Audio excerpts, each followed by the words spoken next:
o'clock somewhere in here also. We're going to bring our February 1st commission meeting to order. And it looks like it has my name on for the prayer, but Lee is going to sub since I subbed for him last week. And then it looks like Scott Lyons will lead us in the pledge. Our dear Heavenly Father, we come before this time grateful for the blessings that Thou hast blessed us with and for the opportunity we have to serve here in Box Elder County and to do the business of the people. We pray that Thou will bless and watch over those, especially in Box Elder County, and especially in this time of year as we've gone through some trying times the last few days. That please bless those who have had needs, that Thou can be of influence in their lives. And we pray that Thou will bless us to continue to do the things that we need to in this county to lead in a good way that will benefit the people who reside and live here, and that we can be influenced to listen and do the things that we should be doing. We pray and ask for these favors and blessings. In the name of Jesus Christ, amen. Amen. Please rise and join me in the pledge. I pledge allegiance to the flag of the United States of America and to the republic for which it stands, one nation, under God, indivisible, with liberty and justice for all. Thanks, you guys. Looks like minutes from our last meeting, which was last week. I'd entertain a motion to approve the minutes if you guys have looked over them. So moved.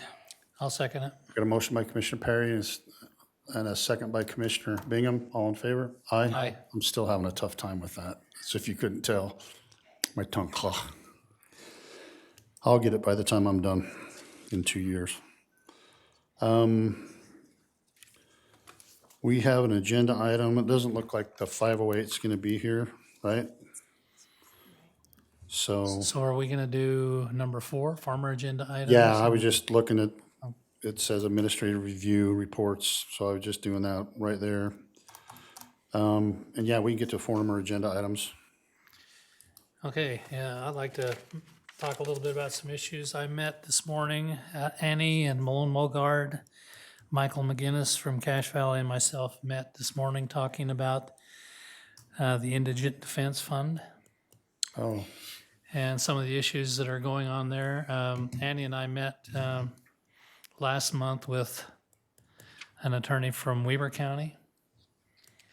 And as we were talking this morning, Malone was talking about the challenges that are facing Box Elder County with, first off, having attorneys there that are viable, that are willing. There's a shortage of attorneys, and the attorneys are leaving because they're getting paid substantially more other places. And he was talking about sometimes in these particular issues that they need 4 attorneys. And he used the example of a mother and a stepfather and a father and a stepmother. And if they're into any kind of a court case, they each need their own attorney. And if the county doesn't figure out a way to fund that and don't have somebody hired and on staff to do that, then they go to the court appoints an attorney and sends the county the bill. And they said it would cost more if we did that. Their estimation of what it would cost through the remaining portion of this year just to hire these people would be $120,000. And Annie, the last time we were here and she was talking about it, mentioned how he's having people leave that employment right now.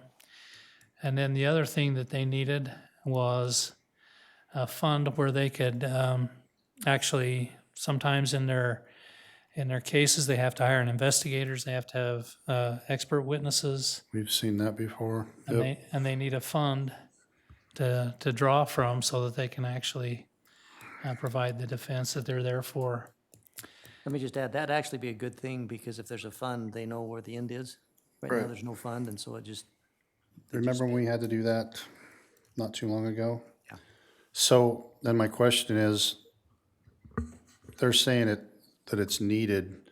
How often do we need it, Steve? I mean, out of the last, say, 5 years, how often have we had to have, that fund have 4 people come in and actually happens have? more often than you think. And Okay. what's happening is your Indigent Defense Commission sets standards, Okay, and if we don't comply with those, then they don't fund anything.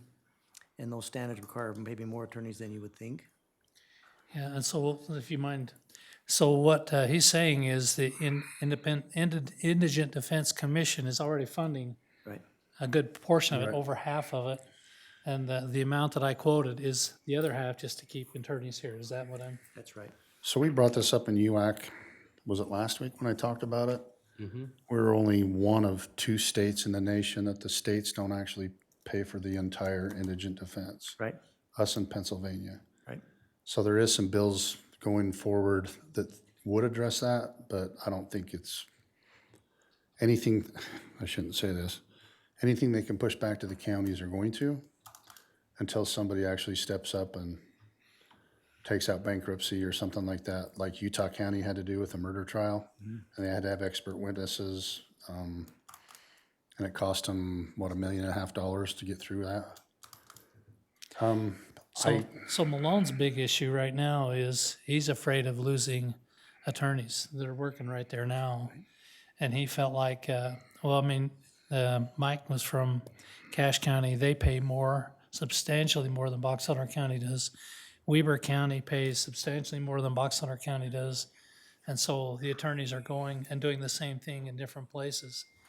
And he felt like that if we didn't get to that point, We couldn't find anybody to come here and do it. yeah, and actually Malone from Box Elder County, what he's getting paid is hardly anything in comparison, and he's still doing the job. Well, I guess we'll have to take a look and see where we think we can.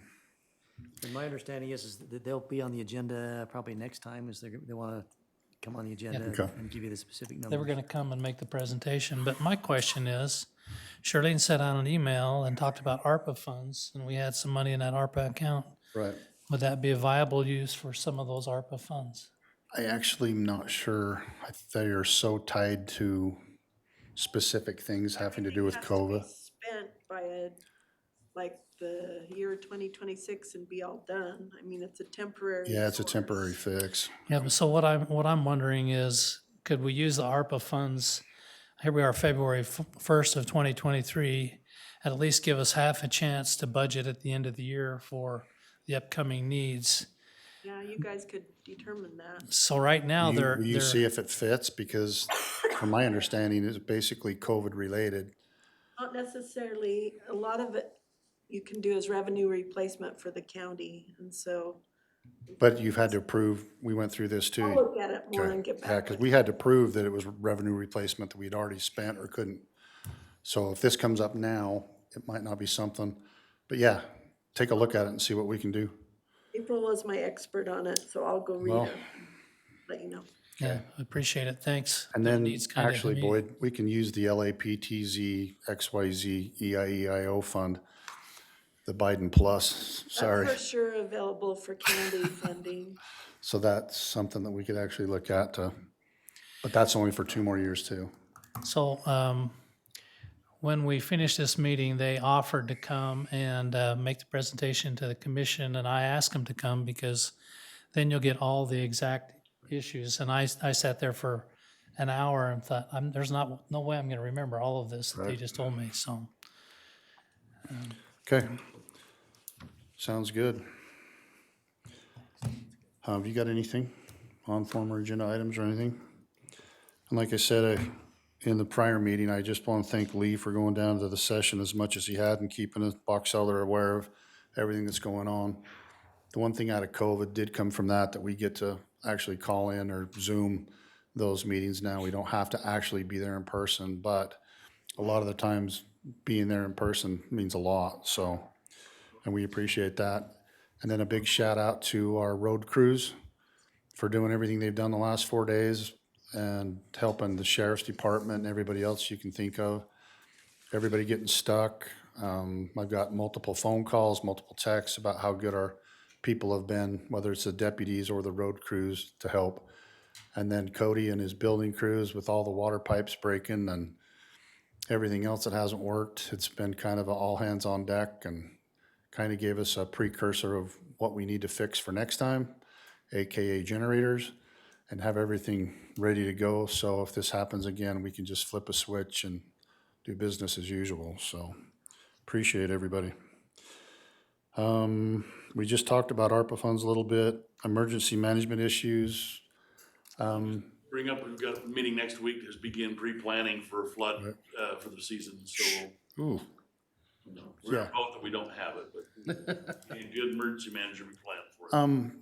some people reached out to me and were talking about trying to put a fund together and raise some money for, I guess because what happened in that, when we had the 22 people victim rollover, some of the fire departments and stuff didn't have what they needed. Is the Boyd Bingham, does that ring a bell to you guys? He said, Sitting right next no, not, this, yeah, the other Boyd Bingham. that Boyd Bingham. Actually, it was Bill Bingham. Bill Bingham. There is another Boyd Bingham in the world. Okay. I know there's another Boyd Bingham besides you, but I think it was Bill Bingham. Sorry, I said Boyd. But I told them that they could probably tell us what they needed, and we could probably fund most of that through mineral lease. If that's what, you know, they actually didn't need that, so. Who's he with? You know? A community group that's trying to put a fundraiser together. He called to see if they could, you know, come to the county and do a fundraiser out at the fairgrounds. I said, yeah, and then he told me what it was for, and I'm like, let's see what we can do in other avenues, so.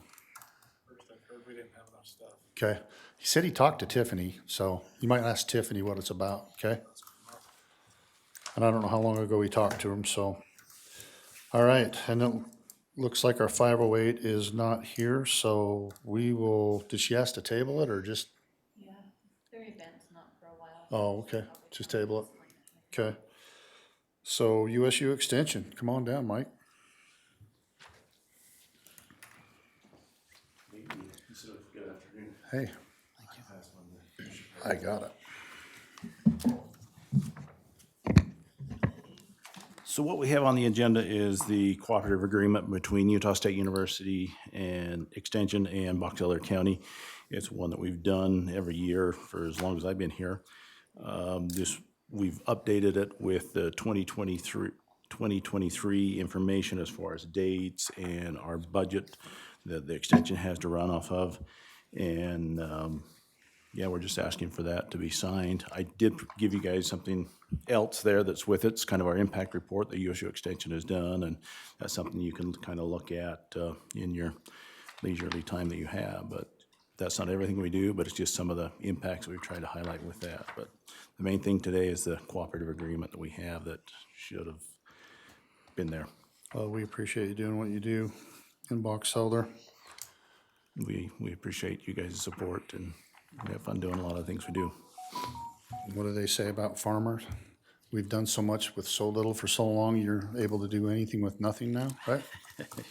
You're the same way, so. Any questions you guys have as far as the agreement? I'm just glad that, you know, when I looked in here, you got the Box Elder County on the big screen, and, you know, there was nothing against the other channel, but you showed a picture of Brooke Walker? April down there, but you also have Brooke Walker, who's from Box Elder County, so we just want to, just know that, I noticed that too. Yeah. That's pretty cool. that was kind of nice.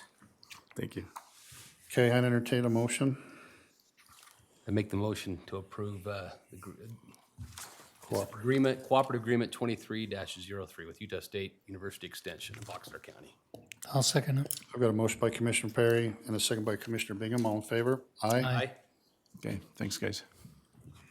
Thanks, Mike. That looks good. Hey, thank you. If you ever need anybody to come teach you how to graft trees, this is the guy.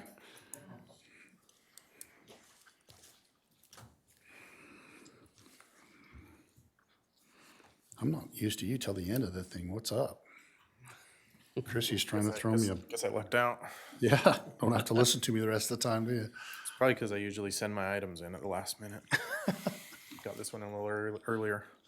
I've got ordinance 573. This is a text amendment in addition to our land use management and development code, section 5-1-360.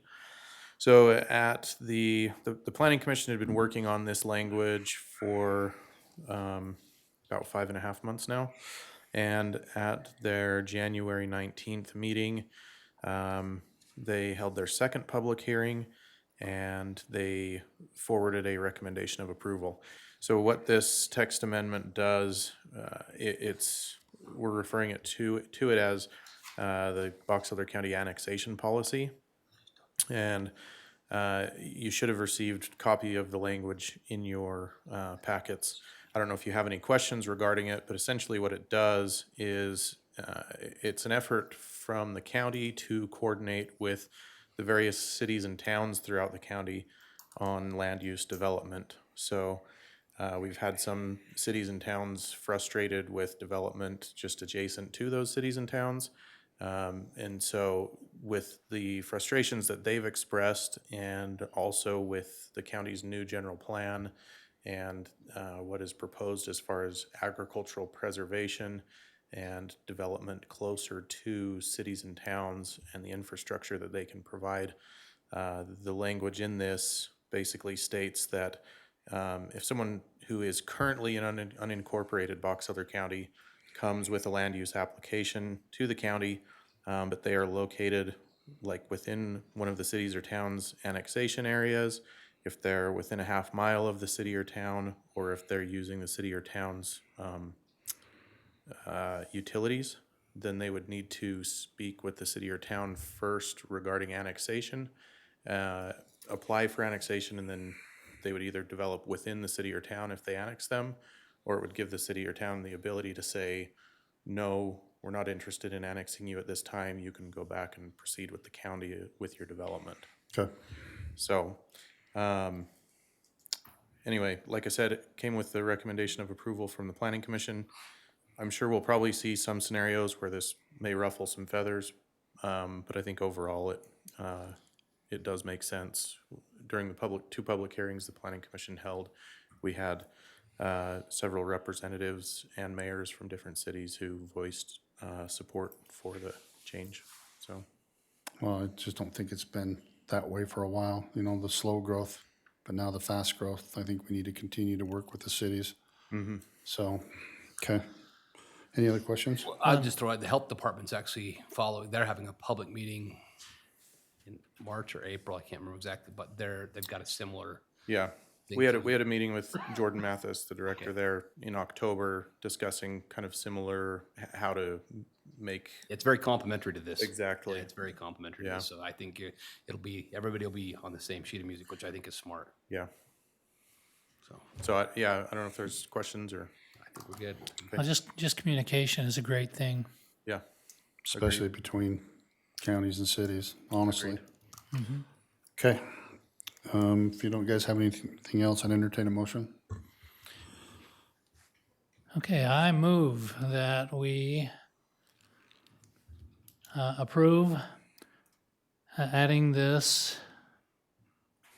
Gosh, maybe I should just have It's a Scott's. text You amendment. want me to just read it off? Adding in Ordinance section 573. 5-1-360, this text amendment, the Box Elder County Land Use Management and Development Code. Okay, Second. I got a motion by Commissioner Bingham and a second by Commissioner Perry. All in favor? Aye. Aye. Okay, Cody. Thanks, Scott. Can I ask Scott one question, since we're here and talking? In the event, you said that possibly there would be kickback and somebody that might not be happy. So in a municipality, then you have an appeal committee where people come and can make an appeal where they feel like something hasn't been done right. What does the county have? So I think generally, isn't the appeal procedure set forth by the state Yeah. as far as like timelines and which body it goes to? It kind of depends on what they're appealing. Right. If it's a land use decision, then I think we have an ALJ now, don't we? Yes. So an administrative law judge would come in and hear the matter. Oh, so that would be an independent person that didn't need to be trained, that would know what they're doing. Right, right. We were encouraged to do that a while back because there was so much Yeah. lack of expertise in making those decisions. They just kind of made a decision based upon what felt good instead of what. Or what So have we do have an what we've ALJ done that does those before. now. That was a lot of it, was just what we've done before and nobody knew anything else. So that's when we decided to be able to go to that. Right. 5 or 6 years ago, we switched over. Yep. Okay, thanks. That was my question. Appreciate it. Okay, so I have before Who you. are you? Who are you? You didn't ask Scott. Why did you ask Scott? I asked Scott. Scott just No, I told us. didn't. You big jerk. Hello, I'm Cody. You do know that that's on the record, right? Yep. Oh, yeah, he Yeah, does. you should hear the stuff he calls me. Oh, my goodness. So, Cody Elam, I am the facility manager, building official. We have before you an interlocal cooperative agreement, 23-04 with Deweyville City. Just a little background on that. Steve Bench with Tremont City is retiring, and he has covered a lot of these small communities. And Tremont City does not want the new, well, they don't even know what they're doing yet, but they've sent all these small towns letters saying that we will no longer cover you. So I've sent a letter to each community. I've got a response. So tonight's Deweyville. Hal has already signed the agreement. We haven't got it back yet, and I'm Got gonna it right here. Oh, Hal. Howell. Hal, yeah. They made the motion and adopted it, but they haven't. Their attorneys are still looking at it. And then Corinne, I'll be on the agenda next month for Corinne. So you'll see some more of these coming through. Also with that, there's been a few smaller communities that they don't know exactly what to do. So Steve Bench has just covered them, and I don't know how you guys want me to proceed. I've already had a couple phone calls because Steve Bench has sent letters saying we're no longer covering you. So I don't have an agreement with them. Rocky Mountain Power won't set meters until it gets inspected. I can't act until there's a permit. So it's something for you guys. I don't think you need to act. can you send Tonight. something out through Gina also from the COG? She's the mayor's.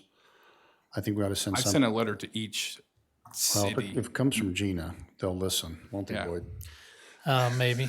Well, I would like if you guys have any contact with these smaller communities in your meetings. Man, we had such a big turnover with mayors this last Yeah. turnaround. It's been pretty crazy. And that's probably part of the reason is they're still trying to figure some things out, but Okay. the dust is still not even close to settle. And Steve Bench has done a great job for so long. And I don't think there's anything we can do unless we have an agreement with them. I right. mean, we can't cover And I only bring this up because unless we have like a one-time. they're your residents. They're Box Elder County, Right. so Yeah, you need to have an agreement before you do Right. anything with it. Yep. So the question is, do you have time? at this point we can cover these areas. They don't pull that much permits. How We kind of talked about this Yeah. since things are kind of slowing down a little Yeah. bit. The pressure of things are happening. We kind of brought a couple other people in. Yeah, there's myself and two other inspectors, and then I have a facilities guy. He's actually getting certified to do some inspections. There's going to be a bandwidth where I'll be able to say, this is my line in the sand. 6 months ago, it would have been, but right now, Tremont City come and met with me. They wanted us to, it was part of their process, they're investigating, and that I'd have to hire another inspector for that. And they're still going that route, trying to figure out what's best for the residents. Garland City has hired someone, so it's still. You're right. There's only so much I can do, and I feel comfortable with these small towns. There's like 1 or 2 permits that get pulled. I'm already driving through these areas. I cover everything around Snowville. I mean, it's really not gonna. Now, if Corinne says yes, then I'm gonna have to start really, as a department head, figure out. I don't want to go any more than this. So Did we ever implement the impact fees we were talking about? that's a great point. I was just talking to Kevin. We really need to do that for fire for these areas that we provide that. I mean, the road impact fee, we need to do some of that. The sheriff, these are all impact fees that we've talked about. We really need to start implementing these things. We can't just we need to have someone do these studies. Well, it's another one it's just always been done that way, and we just can't continue to do that with not only the growth, but the expectations of services, so we've got to be able to take a look at that, because the cities do it, the state does it, everybody does it except for us. I was working with Tom to start, because it has to go out to bid, RFP, to provide those services, and Shirley's kind of over, I don't want to, but it's something that we need to. She was overwhelmed for a while, so she's I think still she's finally overwhelmed. swimming a little bit, so. Yeah, but that's something that needs to have a financial backing that Shirley would probably need to be ahead of that, be a part of that. So it's a great. And if you need some help, let us know. We'll try to figure out. So I'll talk to Shirley and we can start moving with that. So If no other questions, I'd entertain a motion. make a motion that we approve interlocal cooperative agreement 23-04 with Boxcar County and Deweyville for building inspection services. I'll second it. I got a motion by Commissioner Perry and a second by Commissioner Bingham. All in favor? Aye. Aye. Thanks, Cody. I have the original agreement that's been signed. I've signed it, so give it to, The same one I have, or? not sure.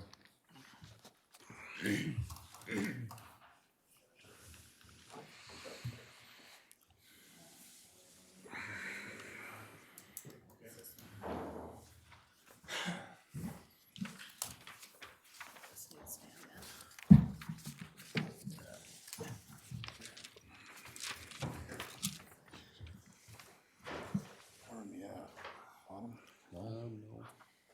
Where's the signature? Oh, there you go. Go ahead. Kevin Potter, Sheriff. I got Chief Deputy Cade Palmer with me. We're here to ask you to sign a contract with the Forest Service. This has been in place for a long time. It's a $6,000 contract, and what it does is the Forest Service and us have joint jurisdictions in the Forest Service areas. We both patrol them, but they have far less coverage or people to do it than us. So what they do is try to reimburse us up to a certain level for the hours that we spend at Docks Flat, Willard Peak Road, the Sawtooth, Box Elder Campground, things like that. So we keep track of our hours, and there's a cap at 6,000, and we always go well over it. But contract's been the same for a long time, except for I was gonna the say, only change is Stan had a lunch with the Forest Service guy, and it used to be 3,000. He got it doubled, 7-8 years ago. So I think we ought to go back to Had him to go now. back to lunch. I Yeah, think it's maybe time to better go back send to lunch. Stan for dinner. Maybe we can get 12,000. Yeah, I think but that was a thing. Nobody had ever asked him. I think we ought to get a meeting with him again and Yep. let's go ask him again with $5 diesel and wages going through the I don't roof. have the final numbers.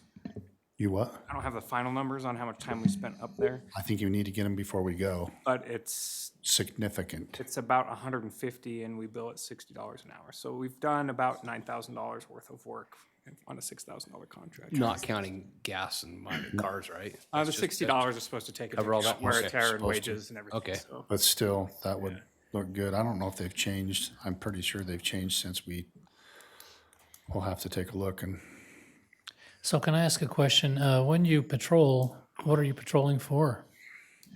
So when we patrol those areas, we're enforcing state laws, state violations. And when the feds enforce it, they are enforcing federal laws like illegal tree cuttings or illegal roads or other things. And we're doing domestic violence cases in the campground or, speeding, ATV drinking issues. underage. Yeah. helmet Yeah. laws, registrations. I know in Idaho, I was in a meeting just a couple weeks ago, and they were talking about actually deputizing people that are up there working on the mountain because they have so much of a problem with trespassing and illegal roads being built and all that kind of stuff. Locks being cut off gates. That'll get, Darren got a big smile back there. There actually are a lot of county sheriffs where they have a contract with either Forest Service or BLM, where they'll make that person a deputy and so allow the federal officer to enforce state laws. And I mean, it's something we've looked at. We don't really have, I don't think we have enough activity yet to make it worthwhile, but that's we only something have down the road really that we could talk about. One piece. The problem with us is we're there way more than the Forest Service is. Some of these other places, the Forest Services are more, and, so it makes more sense for the deputies. And I can just tell you that since Kevin's been here, his relationship with not only the Forest Service, but with BLM officers has leaps and bounds. It was to the point where his predecessor, we had an interesting meeting. I think you were there at that meeting too, Steve. The Maddox, were you? Anyway, we won't go into that. But it's been a good relationship, but I think we ought to probably maybe ask for a little bit more. So I'd entertain a motion if you're done with the questions. We're not gonna ask for more now, we'll just go with what we have for today and plan for next year for more, but I make a motion to approve contract 2302 annual patrol contract with UNF Wasatch Cache National Forest and the Box Elder County Sheriff's Office.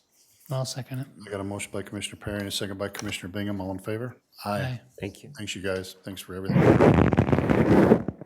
Is it that one or this one he signs? Both of them? You've already got one? Yeah, we got a Well, copy. I'll sign them both. Yeah, you can keep one and I won't make him a copy. Okay, where are we at? Jenica?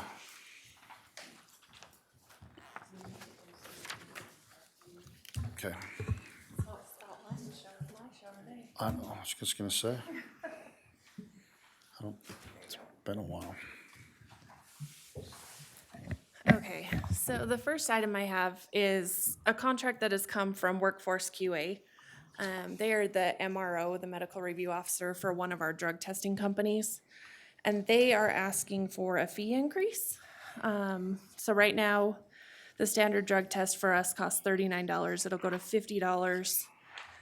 For perspective, we budget $1,000 a year, and in 2021, we spent $220 with them. 2022, 577. So it's not something we use a lot. Legal has reviewed the contract, and as far as I'm aware, there are no issues. Yep. So Okay, it is an e-contract, so I would need you to authorize me to sign it. okay. Any questions? I'd entertain a motion. Make a motion, we approve, Or who's, go ahead. okay, we approve the Workforce QA Agreement 23-05. With the caveat of her, Yeah, with the caveat that it will be signed by Jenica Standard as an contract. okay. I'll second it. I got a motion by Commissioner Perry and second by Commissioner Bingham. All in favor? Aye. Aye. Thank you. Thanks. The next item I have is Policy 3 revision. So in December, we made some changes to the classification and compensation system at the county. Due to the fact that we had to hurry and get that done, we didn't make all the changes that were necessary. So some of the changes in this draft that you have, there's just a wording change in Section 3.1. We added longevity to Section 3.2 instead of making it its own section. And then we adjusted the performance evaluations just a little bit.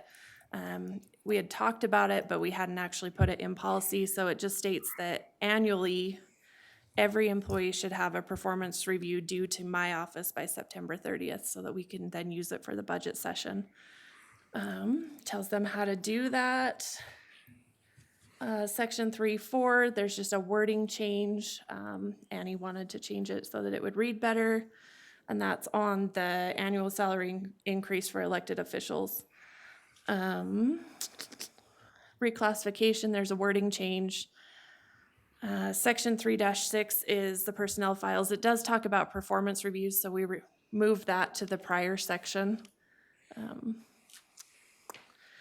then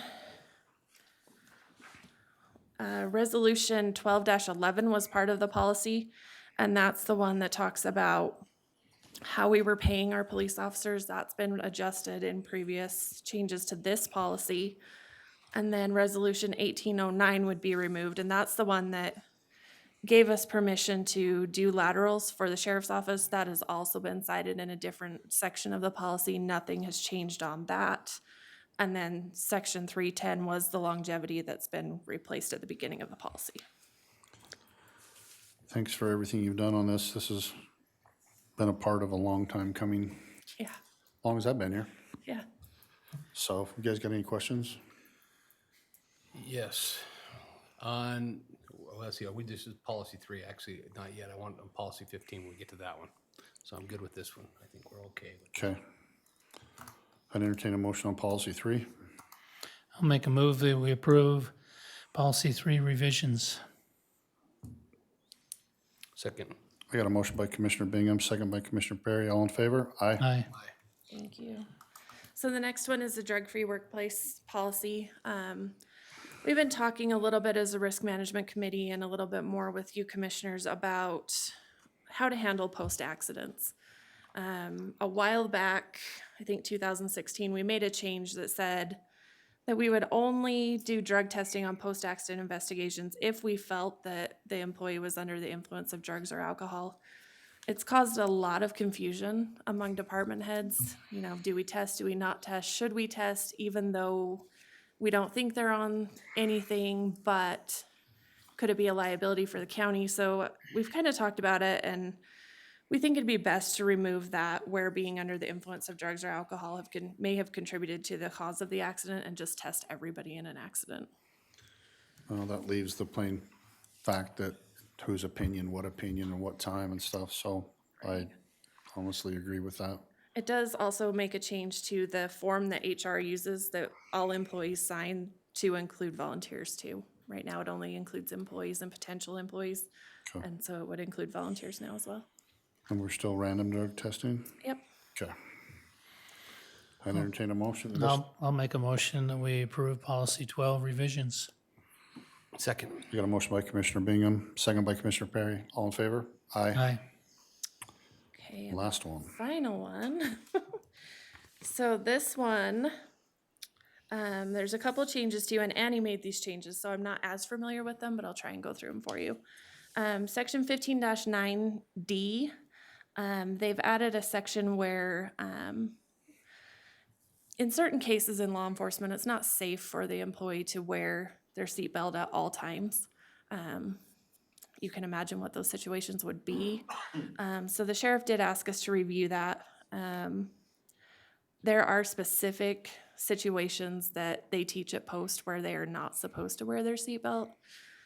So he would like to see the change that we be allowed to allow them to follow their training in those situations.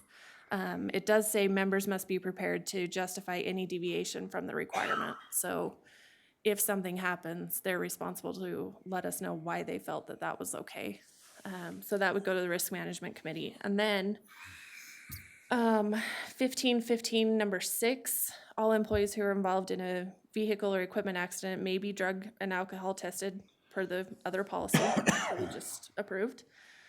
There's a slight wording change to the accident review board, and also it takes out a requirement that in order to discuss an accident, there had to be $1,000 worth of damage or personal injury, and we're just gonna discuss all of them. Hopefully that'll help us prevent some in the future. And then section 1521 basically is just adding snowmobiles, so that it's adding them to the OHV and ATV policy so that search and rescue can do what they need to do. I think that's pretty much This is all all of the coming from OSHA changes. though, right? Most of it. Yeah. Okay. You guys got any questions? Yeah, it's not anything that changed, but I'm just kind of trying to figure out, as I was looking at 1520, the exception. So we got that we're putting the tracking system in county vehicles, but then it says the exception is sheriff's patrol vehicles should have no forward-facing camera installed in the patrol vehicles. I thought they had them. They do, but it's not through the same Samsara system that this is Okay, so discussing. that's what the exception is. It's not Yeah. this system, it's a different system, but they still have the camera, okay? Right, I yep. just wanted to clarify, so it's those three entities have a different system than the other county vehicles. Correct. Okay, that makes sense. That's what I just want to clarify. Yeah, it's something to do Figured with, you'd pick that up. something to do with patient privacy and, yeah, citizen privacy. So they have access to it, we don't. I'd entertain a motion. Make a motion to adopt policy 15 revisions. I'll second it. I got a motion by Commissioner Perry and a second by Commissioner Bingham. All in favor? Aye. Thank you guys so much. Have you got warrant register to sign? Yep. You can sign it first, or you want to do it last?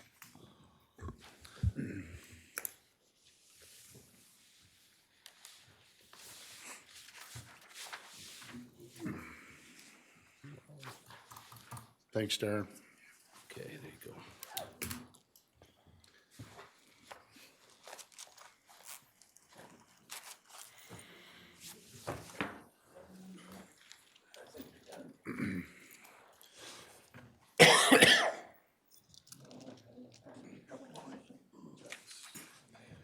Thanks, Mark. Good to see you.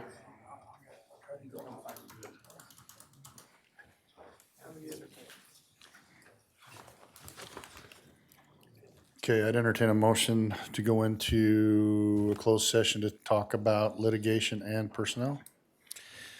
I move that we go into closed session. Second. Yeah, don't leave your phone in here. I got a motion by Commissioner Bingham, second by Commissioner Perry. All in favor? Aye. Aye. Make an appearance.